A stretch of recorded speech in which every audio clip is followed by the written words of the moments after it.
Caleb. But we've had to come to a place truly in our own hearts where it's like, Lord, we trust you. We say this a lot at our house. At the end of the day, either we trust God or we don't. I mean, at the end of the day, we trust Him or we don't. And we do this. Like right now, there's a game going on in Newcastle. Caleb would be playing out there.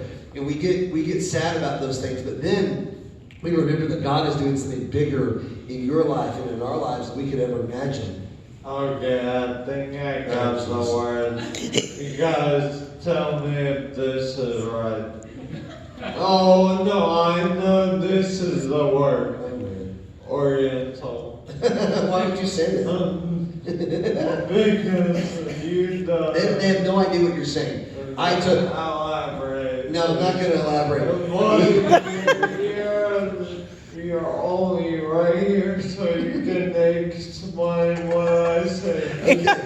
We saw a movie one time and they used that word and they said, you're to never say that word. And so now Caleb likes to just throw things out that he and I know, but nobody else has any idea what But I like to do that just because you can explain it. Yeah, well, thank you. You do so good.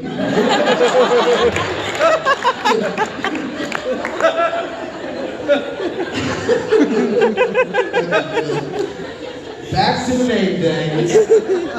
So you have to have an ADD personality to stay on the screen, but here we are. So, okay, wrapping up. Wait, Jeremy, does Yes. he ever get sad? Yes. Do you ever get sad? Yeah, I've gotten sad a little bit, but I've actually never cried since the accident. Except for that one time in Boise. I did not cry. Boy, yes, you did. There's a difference. I teared up. Yeah, that's right. But truly, Caleb, one of the things is he hasn't showed a ton of emotion. And so occasionally we'll see a different emotion come out, which is great. That's part of his healing and part of his recovery. But he hasn't showed a lot of emotion. He's showed joy and happiness and laughter. You've seen emotions tonight.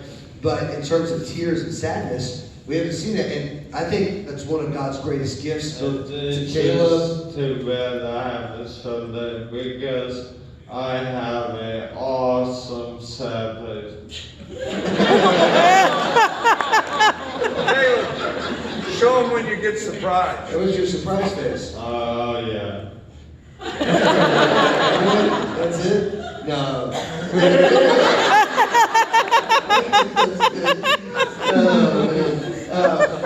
But anyway, I'm not lying to you. Caleb has shown very little signs of sadness or anger or anything like that at all. I know he gets frustrated, but God has been so good and so gracious to give him just a spirit of endurance and peace. And Caleb is so compliant. Caleb used to be the grumpiest person I've ever met in the morning. Big time. I used to say to him, oh my goodness, I pity your wife. I used to say that all the time. And now he pops right out of bed. What was this last week? He woke up and he stretches his arms and he says, you know why I'm not sad? And he's doing this and I'm like, this is what, he goes, because life's too short, And he says these things and it's like, out of nowhere, and it's his perspective is so good. Thank you for bringing that. You're welcome. That was another moment where you were getting discouraged. I don't think so. Yeah, that's when you were saying, Caleb, I wish you were out there running. No, that's not true. Stop throwing me under the bus. I didn't. Here we go. Anyway, all right, so wrapping these things up. Okay, so Caleb, there might be somebody out here tonight that seriously doesn't know Christ, right? They've never given their life to Jesus. What would you want to say?